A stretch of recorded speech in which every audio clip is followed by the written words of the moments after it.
পটুয়াখালী গলাচিপা উপজেলার বোয়ালিয়া খালের উপর নির্মিত সেতুটি ভেঙে পড়ায় চরম ভোগান্তিতে পড়েছে সদর ইউনিয়ন ও পানপট্রি ইউনিয়নের প্রায় 5,000 মানুষ। বিকল্প রাস্তা না থাকায় ঝুঁকি নিয়ে নৌকায় খাল পারাপার হচ্ছেন অসুস্থ রোগী, শিক্ষক, শিক্ষার্থী সহ সাধারণ মানুষ।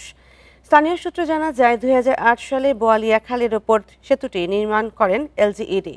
তবে প্রায় 2 বছর আগে সেতুটি ঝুঁকিপূর্ণ হয়ে পড়ে। তবে বিকল্প কোনো পথ না থাকায় বাধ্য হয়েই সেতুটি দিয়ে ছোট যানবাহন ও মানুষ পারাপার হচ্ছিল।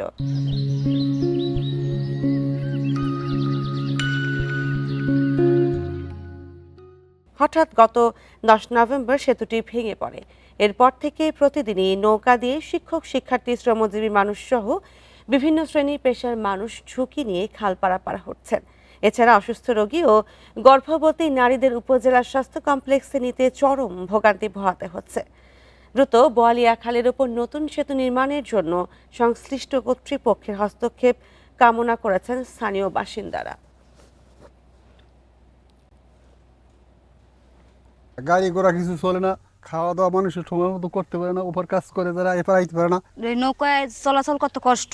সেদিনকে তলায় গেছিল, 2-3 জন মহিলারা কোনোরকম হাতে হাতে উঠতে পারছে। দুর্ভোগ সব বললে শেষ করা যাবে। ছোট নৌকা তলাইয়ে যায়, রাখা যায় না। পানপট্টিতে যে ঝুঁকিপূর্ণ একটা ব্রিজ ভেঙে পড়েছে, সেইটার জন্য আমরা অনূর্ধ্ব 100 মিটার প্রকল্পের মধ্যে আমরা প্রকল্প প্রস্তাব প্রেরণ করেছি।